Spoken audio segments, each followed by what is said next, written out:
Hello everyone, it's me, John Lorden again. We are back from our little unexpected break last week, and we are now officially kicking off Season 3 of BrainScratch. Thank you guys so much for the support. I can't believe we're here starting Season 3. It's amazing. And I was also a little concerned when I first started doing BrainScratch that at some point I might run out of subjects.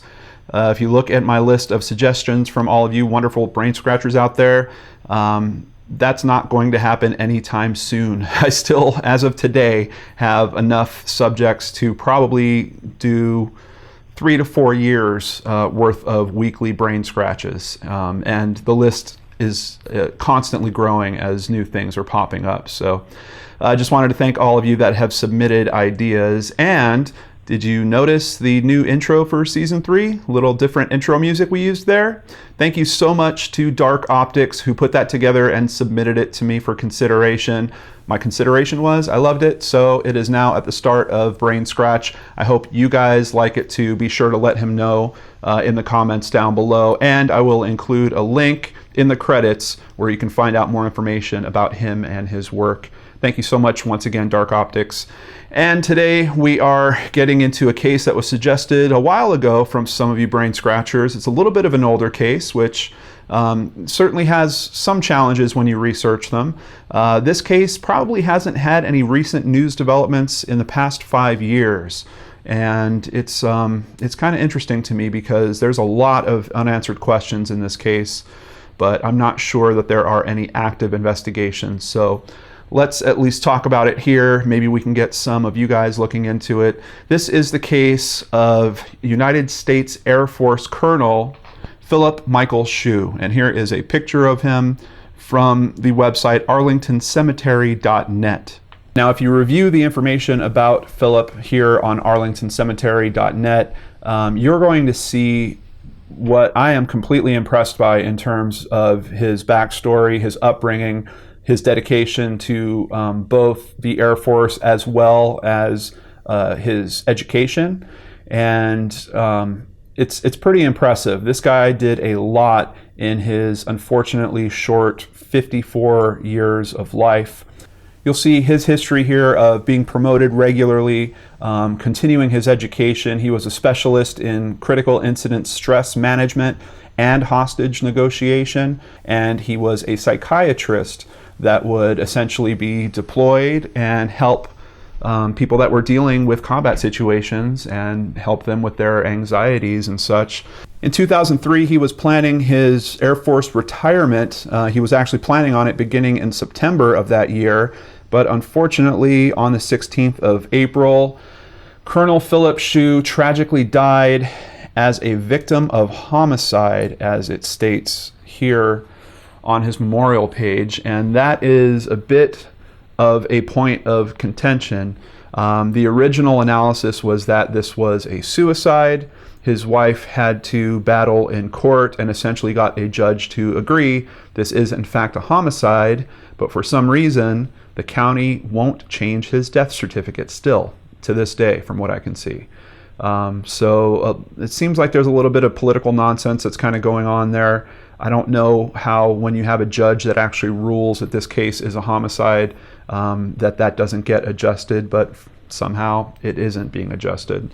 And if you continue down this website, they kept posting news articles about the status of the investigation into his very mysterious death. There is just a ton of information here. And then at the very bottom, we do see his headstone at the Arlington Cemetary. So what's so controversial about his death? Well, we're going to start with People.com, who luckily has an archive of older news stories. This is one from August 18th, 2003. This was still while things were being investigated. The lawsuits hadn't quite happened yet, but this will give us some insight into what happened on that day, April 16th. The morning traffic out of San Antonio was moving smoothly on I-10 when a tan Mercury Tracer suddenly swerved onto the median. Horrified drivers watched as the car bounced along for 1,500 feet, then briefly became airborne before smacking back onto the highway. The Tracer seemed to right itself and cruised safely for several miles. Then things went terribly wrong again The car veered off the right shoulder and slammed into a cluster of oak trees. The man, who had no wallet or ID, had a deep gash in his chest that seemed unrelated to the crash. Plus, his left pinky had been severed and his wrists and ankles had been bound in duct tape. The man was Colonel Philip Shue, 54, an Air Force psychiatrist. Did the doctor, whose wife says he told her and his superiors about receiving threatening letters, meet with foul play? Or had he been trying to harm himself? Tracy Shue bristles at the suggestion that her spouse of 10 years took his own life. Quote, "My husband did not commit suicide," says the retired Air Force Lieutenant Colonel, 48, a psychiatric nurse who met Shue in 1988 when they were stationed at the same base in Florida, and he was in the middle of an acrimonious divorce from his first wife. Quote, "The autopsy is bull." Tracy points out that the couple were looking forward to Philip's planned retirement from the military in September and a move to Birmingham, Alabama. As a matter of fact, the day before this tragedy happened, they had actually put the down payment on their home in Birmingham, Alabama. Shue set out at 5:45 a.m. from the couple's home in Bourne, Texas. He apparently never made it to his office 30 miles away, and no one knows his whereabouts until his accident 2.5 hours later. As part of his divorce settlement, his ex, Nancy, had taken out 2 life insurance policies on him totaling $1 million. When he tried to cancel them in August of 2000, he told one insurer in a letter, "Thoroughly examine my death for evidence of foul play, even if on the surface the cause would appear natural or accidental." Chief Medical Examiner Vincent DeMaio points to the high concentration of the anesthetic lidocaine in Shue's blood, the, quote, "hesitation marks next to his gaping chest wound, and his failure to use his cell phone. Quote, if you were captured, tortured, and were fleeing, you would seek help, right?" DeMaio asks. The show 48 Hours has a segment on this. You'll find a link for it down below, and it's definitely worth your time if you're interested in this case. It's going to get into a bit more of the interpersonal mechanics than I can here. But the medical examiner, DeMaio, really doesn't come off very well in that segment. He kind of has this very hard assumption that this was indeed a suicide, and things that don't support that he just kind of blatantly dismisses. Now, the lidocaine is a bit of a curious thing. Finding a painkiller in his body, I think, was probably a bit unexpected. It even notes on his autopsy report that Dr. Shue had prescribed himself a topical solution that contained lidocaine. However, further tests show that that is not the drug that was found in his system, because it has an additional medication in it that was not found in his system. So there is some assumption here that lidocaine was injected into his body. I think medical examiner DeMaio thinks that it was actually injected through his nipples, which this article doesn't mention, which were also surgically removed. They were literally cut off this man's body. So a lot of questions about what's going on here. The assumption, seemingly from the medical examiner, is that Dr. Shue decided to inject himself with this pain-numbing agent and then tortured himself. For some reason, tied his wrists in duct tape, tied up his feet with duct tape, and then went driving radically all over the road until he got into an accident. Now, one of the things that I really have trouble with, and if you watch the 48 Hours, that's probably the best source for finding photos of the actual scene. The fatal thing that happened to him is his car hitting a tree, but not head on. The tree actually came into the driver's side of the car. And from descriptions that I've read, he hit a different tree first, and then the way he kind of careened off, it had the impact that finally killed him, with that second tree hitting the side of the car. So just from my logical viewpoint, if you're going to be killing yourself, and even if you are going to go to these very great lengths to make it look like you were tortured by someone else before you did that, are you really going to risk something as uncontrollable as that type of crash? If it was a head-on collision into a tree, if he had nailed it square in the center, quite honestly, there's a chance he might have survived, because I believe his car had an airbag and he was wearing his seatbelt. It was pretty unique circumstances that actually caused his death, and the autopsy is very clear that his death happened because of the car accident, not because of the injuries that were sustained outside of the car accident, which we have little explanation for. So this is the start of the mystery, guys. As you can see, there is just many very hard to answer questions going on here. And what about those hesitation marks next to that gaping chest wound? Let's jump over to encyclopedia.com real quick just to get some more insight on that. Hesitation or tentative wounds are defined either as any cut or wound that is self-inflicted after a decision is made not to commit suicide, or any tentative cut or wound that is made before the final cut that causes death. Now, just off that explanation, I'm already curious about how these could be hesitation wounds, unless you come to the conclusion that the 5 3/4 inch incision that was running down the center of this guy's chest was the cut that killed him. According to this definition, those other cuts around it cannot be defined as hesitation wounds, but the medical examiner still goes on to do so, and maybe with some good reason. Let's get a little bit more into the details of this here. However, the presence of hesitation marks alongside or near to the final fatal mark usually indicates a forensic diagnosis of suicide over other possible causes of death. And it is worth noting, outside of that one 5 3/4 inch cut, there were at least, I believe, 6 smaller wounds on both sides of that. So that might seem to coincide with what we're seeing defined here as hesitation marks. Hesitation wounds are generally straight line marks at the elbows, neck, throat, and wrists, although in few cases they occur in the general area of the upper middle part of the abdomen near the heart.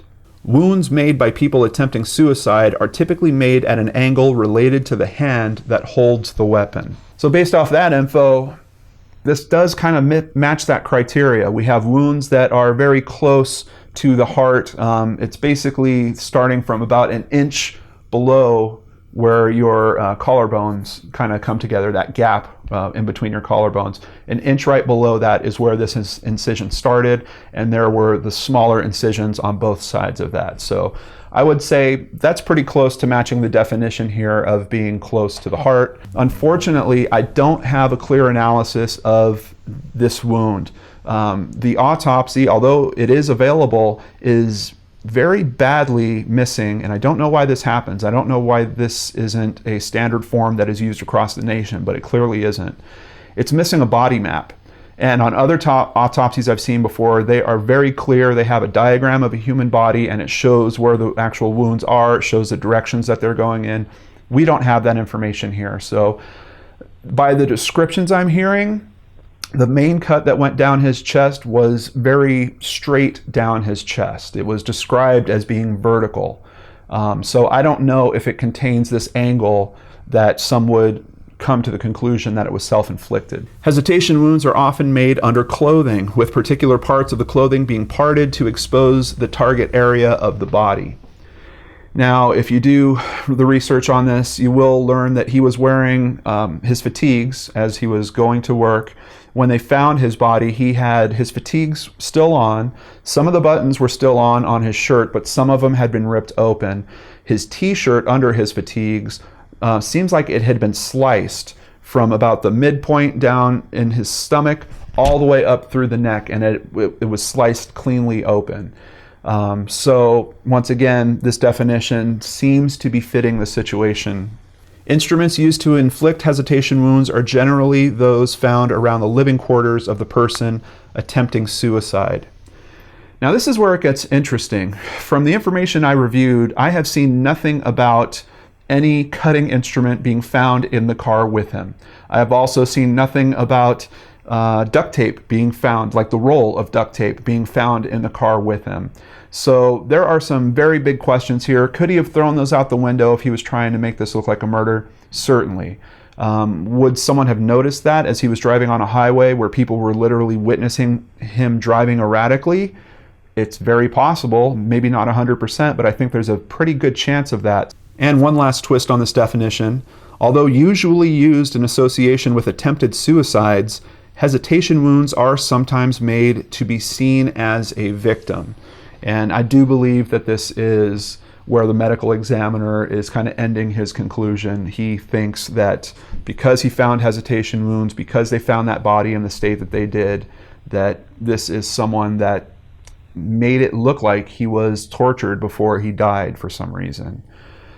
Once again, I call back to that accident scene. That was a very unsure way to make sure that you die at the end of that whole mess. He could have hit a tree and survived that very, very easily. It really took a certain very slim statistical probability for his car to hit another tree sideways. It's really, really tough for me to believe that he planned that.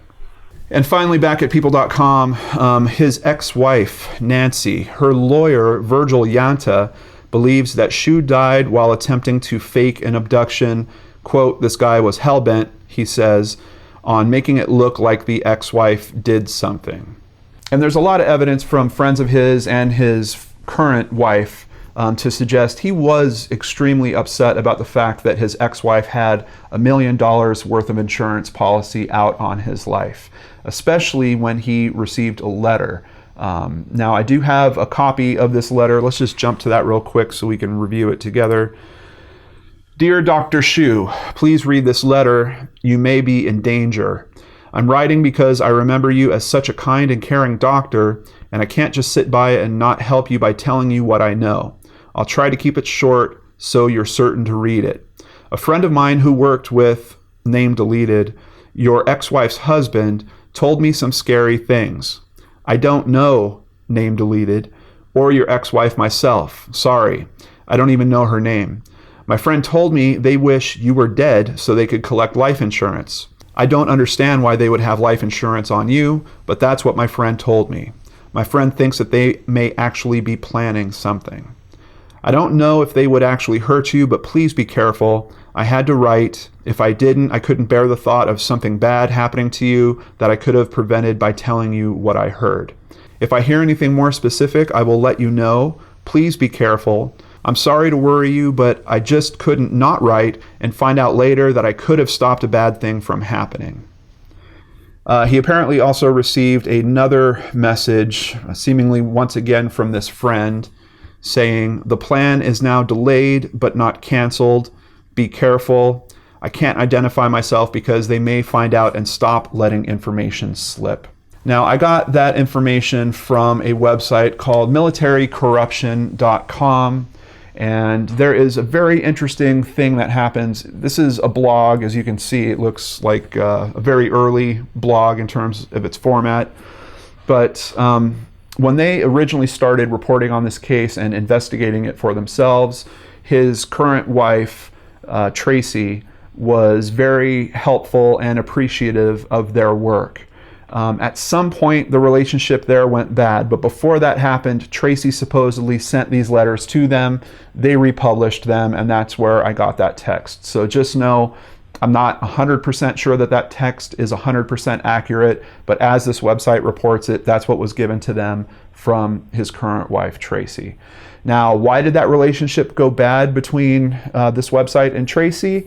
Apparently it has to do with the lawsuits. The first of those lawsuits, Tracy filed a civil suit against Nancy, his ex-wife, and the two insurance companies, and she was trying to get, it's weird, according to the media you read around this, she was trying to get the insurance companies to not pay his ex-wife. When you hear it told by this website, militarycorruption.com, she was actually trying to divert those funds to herself, that it should go to the next of kin, which in this case was actually her. Now, I believe that could have been argued, and I don't feel 100% that that is true, because his ex-wife, Nancy, had children with him. So I don't think that there is an automatic assumption that the money that was tied to an insurance policy that went to this family over here that includes children would necessarily automatically be diverted to someone else if this party was found to be involved, because there's you couldn't prove that the child was involved unless, you literally had proof that the child was involved, and I don't think anyone even suspects that here. So it's kind of weird. This website flipped on Tracy. Things got kind of rough between them, and I don't know. I read several articles here. I don't feel like this website had a very strong position to push as hard as it did. It raises some interesting questions. I mean, it's really trying to look at the angle of, hey, is Tracy actually the one that might have concocted this whole thing and made this happen? Tracy actually got $1.8 million in insurance once he died. Was she just looking to grab up more? If you look at this in hindsight now, with the things that Tracy has done since, I really do not believe that. Just looking at the experts that she hired to re-review this case, looking at the court cases she went into and had to pay legal counsel for, and looking at what she has done since that, one of those is starting a website dedicated to what's called Military Families for Justice, essentially trying to help other people with the same problem that she feels like she faced with her husband's death, which is the military didn't actually investigate it properly as a homicide. Everyone kind of wrote it off as a suicide, and no one did the right thing. So I don't know, this little spat between a blog, remember this was, mid 2000s, things, it's weird because sometimes I read that blog and I'm like, this guy's just like a troll. This is like a troll you'd see in the comments on one of my videos or something like that. He doesn't seem very rational, and it seems like a bit of a tit for tat match going on, and I don't think he was necessarily on the right track. I don't think there's any problem with raising the question, could his wife, his current wife, have been involved with this? And maybe asking some tough questions of her, and then if she doesn't reply to those, you can write an article about it. I get all that. But launching into the offensive that website did, I don't really get any of that. Now I'm just going to run a tiny clip from the 48 Hours episode. I just want to show some of the tape that was found, because I want to talk about a point with that here. You can see this is his wrist. This is the duct tape, and you can see that a length of it is off of his wrist and kind of crumpled up into a ball over on this side. What appeared to be duct tape, both wrists. There's another shot of the other wrist. He was wearing a watch on this wrist, and the duct tape was actually wrapped around the watch. On this arm, apparently there was 3 times that it was wrapped over. On the other wrist, there was only 1.5 hoops of duct tape going around his wrist. A similar way, both had dangling ends. There was also duct. Now this is what I wanted to point out to you guys. I am really uncertain of the way that this duct tape has been applied in terms of how it would bind someone to something. If I let my mind run with the situation of him being captured by someone and moved into a vehicle to be tortured, or potentially taken into a house to be tortured, one of the things that I think of is putting him in a chair. And in particular with the way that his wrists were wrapped, and knowing that there is a 4-inch length of duct tape hanging off of each wrist. So if you combine those, if they did meet in the center, you've got 8 inches in there. That seems to me like his arms might have been tied behind him while he was in a chair. You would have a gap there if you couldn't get his wrists all the way to touch each other. I find it a little hard to believe that just one length of duct tape between the 2 wrists would be very hard to break through.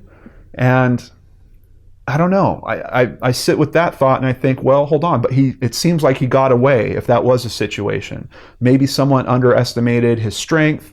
Maybe they tried to subdue him in some way, hit him with some chloroform or something to knock him out. They bound him up lightly while they're cutting him up, or they shoot him up with lidocaine, wake him up so that he sees how they're torturing him in some way.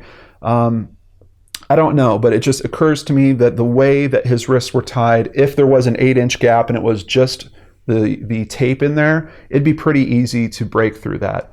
But the ankles here, and it's really hard because we're only seeing one side, but we are seeing 2 examples of it, they look completely wrapped. And wrapped to what? If once again we put him back in that situation of being in a chair, likely they're going to bind his legs to the legs of the chair. When he escapes from that, Are they going to rip? Aren't you going to see one of the sides of the tape actually be ripped or open in some way? I can tell you, I read the whole autopsy report. There's no mention of any tears being in these at all. Now, the other thing that actually literally just popped in my mind is perhaps if he was bound to the legs of a chair, he freed his arms. If he tilted the chair back and slipped his legs forward, he might have gotten the leg of the chair out of the tape without actually ripping the tape all the way through. It's a possibility. You know, the tape should have adhesive on the inside. You'd think that that would get stuck to the chair and maybe would create a tear, or at least pull some of the tape so it went kind of inside out as the chair leg came out. And once again, I'm just not seeing that here. So this is one thing that has me a bit confused about the whole scenario, is how the tape around his boots looks. But this is literally the only picture I could find of it. As I mentioned, the autopsy report does not, it's weird. It goes into extreme detail about the tape around his wrists, and it says practically nothing about the tape around his boots, except that one of them actually had taped on part of his pants, which you could see here, and the other one was solely on his boot and didn't also get his pants taped up. But that's the only detail we have about those. So is that really a restraint, or is that someone trying to make it look like they were restrained and not thinking real clearly about how it should look like if they escaped that restraint? I don't know. I will have a link down below to the full autopsy. You can review all 10 pages for yourself if you would like, but I'm just going to read the conclusion here so you can see what kind of set this whole case in one direction. In consideration of the circumstances surrounding the death and after examination of the body, it is our opinion that the death of Philip Michael Shue, a 54-year-old white male, died as the result of massive craniocerebral injuries, injuries to the skull and brain, that resulted when he was witnessed to drive his vehicle abruptly off the road, go up an embankment, impacted one tree with his vehicle, causing it to spin and impacting a second tree. That's their official word as a method of suicide, which I do not buy at all. The odds, you cannot control those odds. But there is no evidence that he at any time tried to break his car. The incised wound of his chest and incised nipples are not part of the trauma of the accident. It is unclear if the traumatic amputation of the distal fifth finger is from the accident or not. Now, we haven't talked about that much, but it was mentioned in the article I think I read earlier. His pinky, basically the pinky on his left hand is missing. From some reports I've read, that was never found. So for the medical examiner to not have a firm conclusion, was that part of the accident or not? Well, it'd be pretty easy to determine, because he's in a car. If his pinky came off in the accident, they should have found it probably in the car, or at least at the scene, somewhere around the car. So once again, these conclusions, they seem to evade logic somehow. He has a reported history of psychiatric problems. I'm just baffled at how this thing's written, but according to the information as put out by the 48 Hours investigation and everything that I've read on this case, he was suffering from some minor depression and acute anxiety, likely from this threat about his life and someone potentially wanting to kill him for insurance money. I mean, the guy was so concerned about it, he called those insurance companies and tried to get them to cancel his ex-wife's policies. They wouldn't. And then he was even so concerned beyond that he was sure to tell one of them, well, if I die, make sure they look into this, because even if they make it look like an accident, it probably isn't. So, the 48 Hours segment goes into it a bit more. You should really watch that for some better insight, but just know, to say someone has a history of problems like that, how many people out here does that sentence not apply to? If you went to a psychiatrist at any point in your life, they could slap that sentence on your autopsy as well and skew the perception of whoever's reading it. So I'm very surprised at how that sentence is kind of uncasually dropped in here. There is no evidence that any other individual was involved in his death or the infliction of his incised wounds. Manner of death, suicide. An extraordinary conclusion to come to. I believe this manner of death should have been listed as could not be determined. A suicide, even if it is a spur-of-the-moment suicide, I believe you're going to have signs left behind, like the item that was used should be there. They should have found whatever knives were used to cut him up if this was really him torturing himself. They should have found the duct tape. It should have been somewhere located where he had access to it. And I'm going to tread into this super lightly because I've seen nobody else report on this. But very early in this autopsy report, it notes that it talks very specifically about his clothing. And it mentions that in his underwear, he seems to be wearing a type of diaper, like he might be having problems with his bladder control. Now, if you are planning on killing yourself one day and you tell your wife, hey, I'm going to work early, are you really going to take the time to prepare yourself for a little potty accident before you go and do this thing? I mean, he's literally dead within 2.5 hours of him leaving home. It really does not make sense to me. Outside of that, the day right before this, not only did he make that deposit that I told you about on this new house that he was going to move to with his current wife, he also renewed a prescription for contact lenses. He got a lawnmower, picked it up from a shop where he was having it repaired. This is not a guy that was seemingly looking towards the end of his life happening the next day. One of the most recent articles I could find on this was a Huffington Post article, basically just kind of rehashing the short version of the story and then pointing to the 48 hours coverage. But it is where I got the link for his wife's current project, the Military Families for Justice. Also, it mentions that there is a book being written. I believe his wife is still working on that from what I see. And it also mentions that his wrecked car is still at the impound yard, at least as of when this was written, but his wife was refusing to pick it up because she says it's a crime scene and the authorities should have an obligation to treat it as such. Now, to get a little more insight on his wife's thoughts, we jump over to Websleuths, where they had a thread going on this case, and his wife actually showed up to talk in it. I'm not going to read you everything that she wrote, but there's a link down below if you want to go through the whole Websleuths thread. It's only 4 pages, so you could go through it pretty quickly. Recent developments in the case have included a witness who drove by my husband's car, pulled off the side of the road with a blue van with tinted windows parked directly behind him. The witness saw the car and the blue van on a rural road leading out to the interstate. This was the route he took to work each morning. This evidence completely contradicts statements concluding there was no evidence to support Colonel Philip Shue came into contact with any known or unknown persons the morning of 16th of April 2003. And what's interesting about that little tidbit of information is I saw something like this back on that website that was pretty much flaring Tracy at militarycorruption.com. In one of their articles, they talk about a tip exactly like this, that someone had seen a vehicle pulled over behind his car on the side of a road. They saw 2 people in that vehicle, a man and a woman, and the man had gray hair.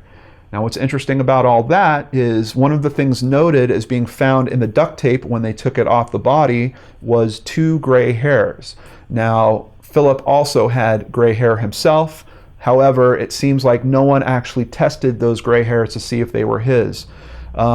Tracy wound up hiring a pretty famous medical examiner to come in and re-review all this information, and his conclusion was this is likely a homicide. He didn't understand why they didn't test those hairs, didn't test the blood that was found on the tape that was on his wrists, because there's nothing to say that blood has to be Philip's blood. It could be the blood of the person that is assaulting him. But a really big point that he made was the tape did not have Philip's fingerprints on it. And there were no gloves found in the car. So once again, if he is staging this himself, the materials that he's using to stage this are not part of this scene. They're not there. Another comment from Tracy Shue here in response to Colonel Philip Shue leading a secret life. Now, This is a theory we haven't really touched on yet. Some people have mentioned, what if he had a mistress? What if she was into, some type of masochism thing? There is a little bit of history around this because his ex-wife is a board certified sexual therapist, and apparently she does have some type of expertise or training in masochism, sadomasochism, bondage, and some of that type of stuff. So they asked his current wife, Tracy, very plainly on the 48 Hours show, was he into that kind of stuff? And she says, no, not at all. And by the way, you're the first people to ask me that in 5 years of this being investigated. What's curious about that, when you consider this theory, did he have a secret life? What if he was into that? What if his current wife didn't know about it? Did he potentially have a mistress that he would go to for those types of things? Did he go to see her that morning and that's why he had to leave early to catch up on paperwork? There's a little bit of stock that I could put into a theory like that. But then what happened? Was his mistress upset because he was moving away from Texas? He was bound to leave in about 4 months as soon as his retirement hit. Did things go too far when she had him tied up and she was trying to make him pay for hurting her before he actually left? I don't know. There's something about that story that kind of rattles around in my head. But looking back at the information provided by Tracy, in regards to him leading a secret life, investigators found nothing to support the theory. Forensic computer analysis was conducted multiple times by law enforcement and during civil litigation. Nothing was found during multiple repeated computer analyses. There were no videos, reading material, or any other evidence found to support an alternative or secret lifestyle. They looked hard. However, his ex-wife, Nancy Shue, aka Nancy Timpson, I believe that is her remarried name, extensively studied sexology and sadomasochism as described in court documents. Along with the 2 life insurance policies she owned on my husband, she had extensive credit card debt as described in court documents. Her husband, Donald Timpson, belonged to AF Special Ops and has an extensive collection of knives described in court documents. Her son, Jeffrey Shue, also had extensive debt in excess of $100,000 per Chapter 13 court documents. Jeffrey Shue, Nancy Shue's son, also pled the Fifth and refused to answer any questions relating to his father's death.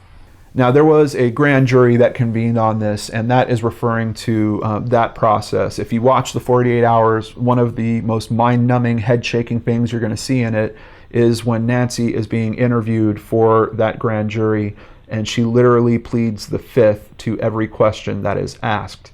Now, I believe that that is not completely abnormal in that specific context, because in a grand jury, you cannot pick certain questions to answer and then plead the Fifth. If you answer one question, your right to plead the Fifth apparently dissolves. So I believe she was just doing as instructed from her attorney.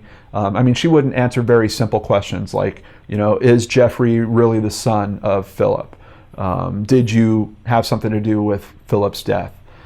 Which you would think that if someone was being honest and just looking to really exclude themselves from consideration, they would go there and say, no, no, I had nothing to do with his death. Obviously, she didn't do that. She is literally just reading the Fifth Amendment over and over and over. As a matter of fact, on that page where the 48-hour special is, if you look to the right, they have a bonus clip. You can watch the footage of her pleading the Fifth. She did it 20 times in a row. It's not very interesting footage, but you'll hear all the questions they asked her. But like I said, it's not the same as, from what I understand, pleading the Fifth is in a traditional court case where you might be able to only select certain questions and plead the Fifth pertaining to answering those. Apparently with a grand jury, the rules are a little bit different. Some more info from Tracy. In my husband's case, the behavior of the Air Force Office of Special Investigation was very unusual. One minute they were informing people they were taking over, and the next minute they were hands off. I would have to say they were in the case long enough to muddy it up, even more than it already was. They fought continually with law enforcement, specifically the Sheriff's Department, who maintained their belief the death was foul play. The bitter relationship between military and civilian agencies, the unstable local political environment, and the best interest of the corporate giants resulted in a tremendous injustice. And just a little more detail on her final comment on this Websleuths thread. The investigation violated standard investigative protocol. The crime scene was contaminated by the Texas Department of Public Safety, the Justice of the Peace, and the constable.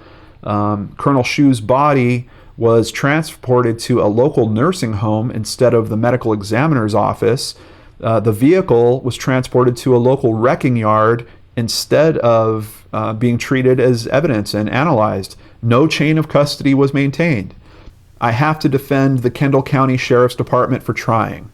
Once the crime scene was destroyed, the evidence compromised, and chain of custody lost, the case went completely downhill.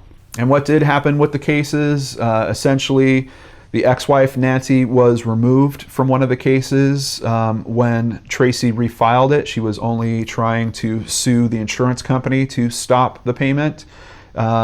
She effectively lost that part of it, but through that trial is where the judge declared that this was not a homicide, or this was not a suicide, this indeed was a homicide.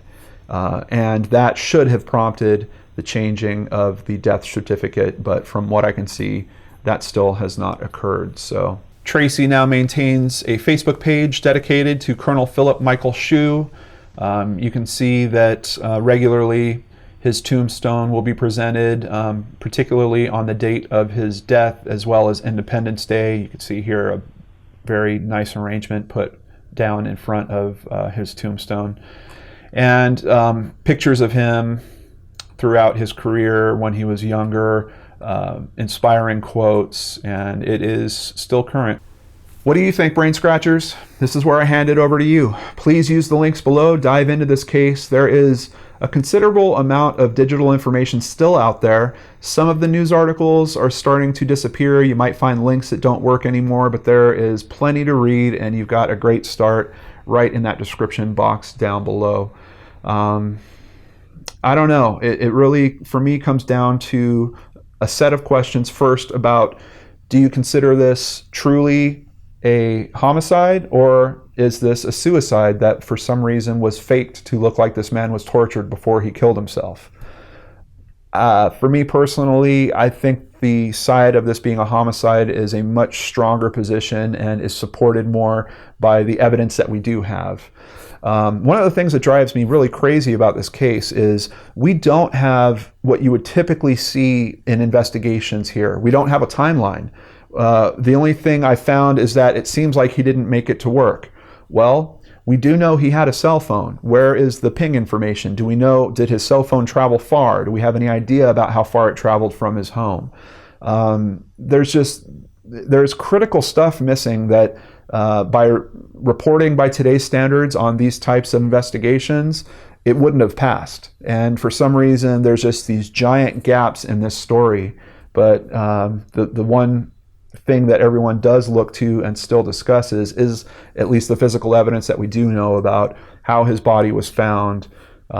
Those cuts definitely not happening from the accident. The pinky likely not happening from the accident. You might also see mention of one of his earlobes missing. When I looked into the autopsy report, that is very unclear. That could have potentially happened from the accident because of the side of the car that hit, or because of the tree hitting that side of the car. His wife raises a very good question, and what about all the head trauma that occurred on the right side of his head, which was facing in towards the car and really shouldn't have taken much force? I don't know. There are many, many questions here. If you do think that it's homicide, then it comes down to who has the most to gain. We have two wives that are receiving a substantial sum of money from this. Would they have collaborated with someone to do this? Is there another party involved? Is there someone outside of that whole circle that we don't know about, like a potential mistress or some other type of relationship that we're unsure of? Some friend that was angered by him, some type of thing happening at work that we have no insight into. It's really tough because it seems like there wasn't a really good investigation done here. So I don't know that those questions were ever answered. I don't know that those leads were ever looked at. When this thing was chalked up as a suicide very early on, I think that pretty much gave everyone this hands-off approach, which is really, really unfortunate in this case. I think it should have been looked at time and time again. until something reasonable came out. Because I don't think the suicide thought is reasonable. Even with looking at the autopsy at face value, I don't believe that conclusion is reasonable. But that's just my 2 cents. What do you guys think? Please share your thoughts in the comments below. I ask that we please stay respectful. There's a chance Tracy might come along and see this thread. She seems to follow this case still to this day. If you do happen to see this, Tracy, my heart goes out to you, as well as Philip's son. And I hope that you really get the truth someday. I hope that we all do, but in particular, I hope that you guys get the truth that you're looking for. Thank you, everyone, for joining me on this edition of BrainScratch, first one of season 3. I appreciate each and every one of you out there. Hope you're having a nice day. Take care, and I'll see you next week back here on the Lord Narts channel.